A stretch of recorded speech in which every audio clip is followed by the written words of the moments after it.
அனைவருக்கும் தினம் ஒரு தகவல் சார்பாக இனிய வணக்கங்கள். இன்றைக்கி நம்ம பார்க்க போகிற பதிவு வருகின்ற 17/11/2025 கார்த்திகை மாதத்துடைய முதல் நாளுடைய அற்புதமான வழிபாட்டு முறை தான் தெரிஞ்சுக்க போகிறோம். கார்த்திகை மாதம்னாலே ஆன்மீக மாதம். இந்த மாதத்தில் நிறைய பேர் நிறைய தெய்வங்களுக்காக விரதங்கள் இருப்பாங்க. குறிப்பாக ஐயப்ப பக்தர்கள் எல்லாருமே மாலை அணிஞ்சு மண்டல விரதங்கள் ஆரம்பிப்பாங்க. ஆனால் கார்த்திகை மாதத்தில் ஐயப்பனுடைய வழிபாடு மட்டும் கிடையாதுங்க, முருகனுடைய வழிபாடும் சிவனுடைய வழிபாட்டுக்கும் ரொம்ப ரொம்ப உகந்த ஒரு மாதமாக கருதப்படுது. கார்த்திகை மாதம் முழுக்க முழுக்க எல்லா அந்த திங்கட்கிழமையும் சோமவார விரதம் இருப்பாங்க. அதுவும் நமக்கு இந்த முறை கார்த்திகையுடைய அந்த முதல் நாளே நமக்கு திங்கட்கிழமையோடு வந்திருக்கிறது ரொம்ப விசேஷமான ஒரு பலனை நிச்சயமாக கொடுக்கும். அப்படிப்பட்ட சக்தி வாய்ந்த தீப வழிபாட்டு முறை தான் நம்ம தெரிஞ்சுக்க போகிறோம். உங்கள் வாழ்க்கையில் என்ன வேண்டுதல்கள் இருந்தாலும் முருகனை வேண்டி இந்த தீபத்தை மட்டும் நீங்கள் ஏற்றி பாருங்கள். நிச்சயம் அதீத பலன்கள், உடனுக்குடனேயான பலன்கள் கண்டிப்பாக கிடைக்குங்க. பதிவுக்குள்ளே போகிறதுக்கு முன்னாடி நம்முடைய சேனலை சப்ஸ்கிரைப் பண்ணாமல் பார்த்துட்ருக்கவங்க கண்டிப்பாக சப்ஸ்கிரைப் பண்ணிக்கோங்க. அப்போ தான் எங்களுடைய எல்லா நல்ல நல்ல பதிவுகளுமே உடனுக்குடனே வரும். பக்கத்தில் இருக்கக்கூடிய பெல் பட்டனை மறக்காமல் கிளிக் பண்ணிக்கோங்க. இப்போ பதிவை தெரிஞ்சுக்கலாம். கார்த்திகை மாதம் நமக்கு ஆன்மீகத்தின் மிக மிக முக்கியமான மாதம். சிவபெருமான் ஜோதி வடிவமாக மகாவிஷ்ணுவுக்கும் பிரம்மாவுக்கும் காட்சி அளித்ததும், லிங்க வழிபாடு தோன்றியதும், லிங்கோத்பவர் அவதாரம் நிகழ்ந்ததும் எல்லாமே இந்த கார்த்திகை மாதத்தில் தாங்க. கார்த்திகை மாத பௌர்ணமியில் தான் பார்வதி தேவி திருவண்ணாமலையில் மலையையே சிவனாக நினைத்து கிரிவலம் வந்தார். அவருக்கு திருவண்ணாமலை அந்த மலையை சுற்றி 8 இடத்துல 8 விதமாக சிவபெருமான் காட்சி அளித்தார்னும், சிவனை வழிபட்டு பார்வதி தேவி அவருடைய உடலில் பாதியாக அங்கம் வதித்ததும் இந்த கார்த்திகை மாதத்தில் தானே நமக்கு சொல்லப்பட்டிருக்கு. அதே மாதிரி பல சிறப்புகள் இந்த கார்த்திகை மாதத்துக்கு இருக்குது. சிவபெருமானுக்கு, பெருமாளுக்கு, ஐயப்பனுக்கு, முருகப்பெருமானுக்கு, இப்படி எல்லா தெய்வங்களுக்கும் இந்த கார்த்திகை மாதம் ரொம்ப ரொம்ப விசேஷமான மாதம். அப்படி இருக்கிறப்ப இந்த மாதத்துடைய முதல் நாளில் நம்ம முருகப்பெருமானுடைய கோவிலுக்கு போய் சில குறிப்பிட்ட முறைகளை நம்ம விளக்கை ஏற்றி வழிபட்டால் உங்களுடைய வாழ்க்கையில் என்ன வேண்டுதல்கள் வச்சு எதுவாக இருந்தாலுமே அது கண்டிப்பாக 200% நமக்கு நிறைவேறுங்கிறது தான் அசைக்க முடியாத நம்பிக்கை. ஏன்னா இந்த மாதமே தீப வழிபாட்டுக்கான மாதம். அதனால தான் இந்த மாதத்தில் செய்யப்படுகின்ற தீப வழிபாடுகள்ங்கிறது நமக்கு பல மடங்கு அதிகமான பலனை நிச்சயமாக தருங்கிற நம்பிக்கை. உங்களுடைய வேண்டுதல்கள் எதுவாக இருந்தாலுமே பக்கத்தில் இருக்கக்கூடிய முருகன் கோவிலுக்கு நீங்கள் அன்றைய நாள் அந்த கார்த்திகை மாதத்துடைய முதல் நாள் காலை அல்லது மாலை அந்த டைமிங்ஸ் நீங்கள் செலக்ட் பண்ணிக்கோங்க. எந்த நேரமாக இருந்தாலும் பரவாயில்ல. ஃபஸ்ட்டு என்ன வேண்டுதலோ அது மனசில் நீங்கள் நினச்சிட்டு பக்கத்தில் இருக்கக்கூடிய முருகன் கோவில், சின்ன கோவிலாக இருக்கட்டும், பெரிய கோவிலாக இருக்கட்டும், எந்த கோவிலாக இருந்தாலும் சரி, இல்லை விசேஷமான கோவில் உங்களால் போக முடியும், திருச்செந்தூர் போகிறது, நம்ம திருத்தணி போகிறது, பழனி போகிறது, அப்படி நீங்கள் அறுபடை வீடுகளுக்கு போக முடியுங்கிறவங்க தாராளமாக அங்கே போய் பண்ணலாம். இல்லாட்டி பக்கத்தில் இருக்கக்கூடிய முருகன் கோவிலே போயிட்டு 3 விளக்கு மட்டும் ஃபஸ்ட்டு நீங்கள் ஏற்றி வச்சுட்டு ஓம் சரவண பவ அப்படிங்கிற மந்திரத்தை மனசார சொல்லி நீங்கள் வணங்கி வழிபட்டுட்டு முருகப்பெருமான் கிட்ட உங்களுடைய கோரிக்கைகள் நம்ம சொல்லணும்.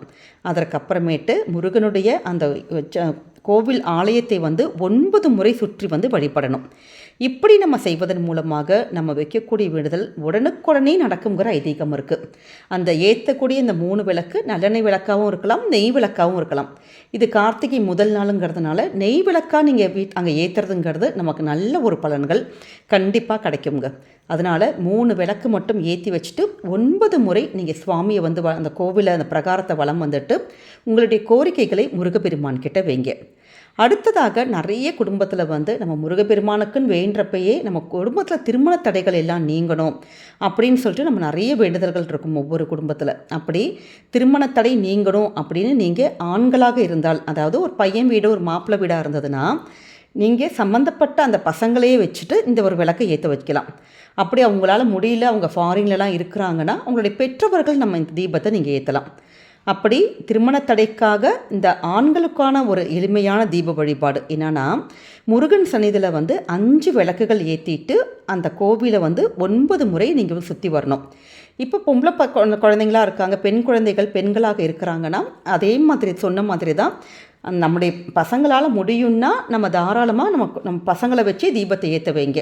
அப்படி முடியாத பட்சத்தில் அவங்க வரமாட்டேங்கிறாங்க, இல்லை அவங்க ரொம்ப தூரமாக இருக்குது அப்படிங்கிறவங்க பெற்றோர்கள் இந்த தீபத்தை நீங்கள் தாராளமாக ஏற்றலாம். அப்படி பெண்களாக இருந்தால் இந்த திருமணத்தடை நீங்கிறதுக்கு ஒரே ஒரு விளக்கு மட்டும் ஏற்றிட்டு சீக்கிரமாக கல்யாணம் நடக்கணும் முருகா அப்படின்ட்டு கோவிலை 9 முறை சுற்றி வரணும். இதுதாங்க ரொம்ப ரொம்ப எளிமையான ஒரு விஷயம். இந்த கார்த்திகை மாதம் மட்டும் இந்த திருமண தடைக்காக நீங்கள் இப்படி தீபம் ஏற்றுங்க. நிச்சயம் எண்ணி ஒரு 30 நாட்களுக்குள்ள ஒரு நல்ல செய்தி முருகன் அருளாலே நமக்கு கிடைக்கும். அதே மாதிரி குழந்தை பாக்கியம், நிறைய பேர் வந்து சஷ்டிக்காக விரதம் இருப்பீங்க.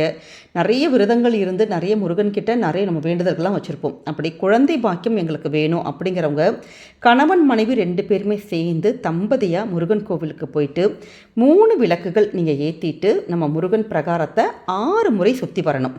அதாவது கணவன் மனைவி 2 பேருமே சேர்ந்து 3 விளக்குகள் ஏற்றிட்டு 6 முறை வந்து அந்த பிரகாரத்தை வந்து வழிபடணும்.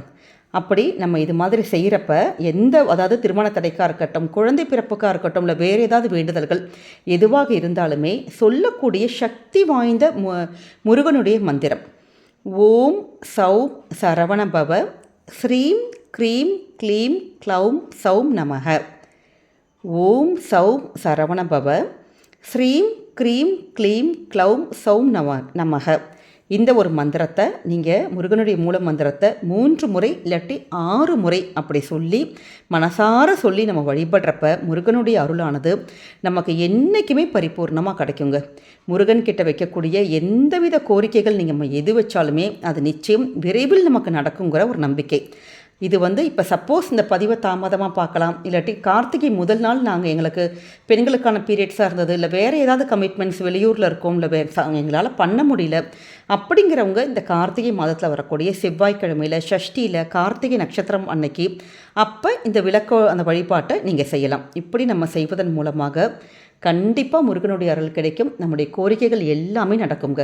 அதனால் எளிமையான தீப வழிபாட்டு முறை தான். ஒரே ஒரு விஷயம், பக்கத்தில் இருக்க முருகன் கோவிலில் போயிட்டு ஒரு விளக்கு ஏற்றிட்டு பிரகாரத்தை நம்ம சொல்லுகின்ற முறையில் நீங்கள் சுற்றி அந்த மந்திரத்தை மட்டும் சொன்னாலே போதும். சின்னதான ஒரு விஷயம்தான், சின்னதான ஒரு தீப வழிபாட்டு முறை. ஆனால் கண்டிப்பாக நம்முடைய வாழ்க்கையில் நல்ல நல்ல விஷயங்களை எல்லாமே நமக்கு முருகனுடைய அருளாலே நடத்தி தருகின்ற ஒரு சக்தி வாய்ந்த தீப வழிபாட்டு முறை. அதனால் கார்த்திகை மாதத்தில் இப்படி இந்த முதல் நாளோ இல்லை கார்த்திகை முடிவதற்குள்ளே உங்களுக்கு எப்போ அந்த ஒரு நாள் உங்களுக்கு நேரம் கிடைக்குதோ அந்த நேரத்தில் போயிட்டு இது மாதிரி முருகனை போய் நீங்கள் வழிபட்டு பாருங்கள். நிச்சயம் உங்கள் வாழ்க்கையில் என்றைக்குமே நல்லது மட்டுமே தாங்க நடக்கும். இந்த ஒரு பதிவு கண்டிப்பாக உங்கள் எல்லாருக்குமே பிடிச்சிருக்கும்னு நினைக்கிறோம். நம்முடைய கமெண்ட் செக்ஷனில் ஓம் சரவண பவ இல்லாட்டி ஓம் சண்முகாய நமக அப்படிங்கிற முருகனுடைய மந்திரத்தை கண்டிப்பாக நீங்கள் பதிவிடுங்க. முருகனுடைய அனுகிரகம் என்றைக்குமே உங்களுக்கும் உங்கள் குடும்பத்துக்கும் பரிபூர்ணமாக நிறைஞ்சிருக்கும். நம்முடைய சேனலை நிறைய பேர் நீங்கள் சப்ஸ்கிரைப் பண்ணாமல் பார்த்துட்ருக்கீங்க. கண்டிப்பாக சப்ஸ்கிரைப் பண்ணி உங்களுடைய ஆதரவுகள் சப்போர்ட்டுகள் எங்களுக்கு என்றைக்குமே கொடுக்கணும்.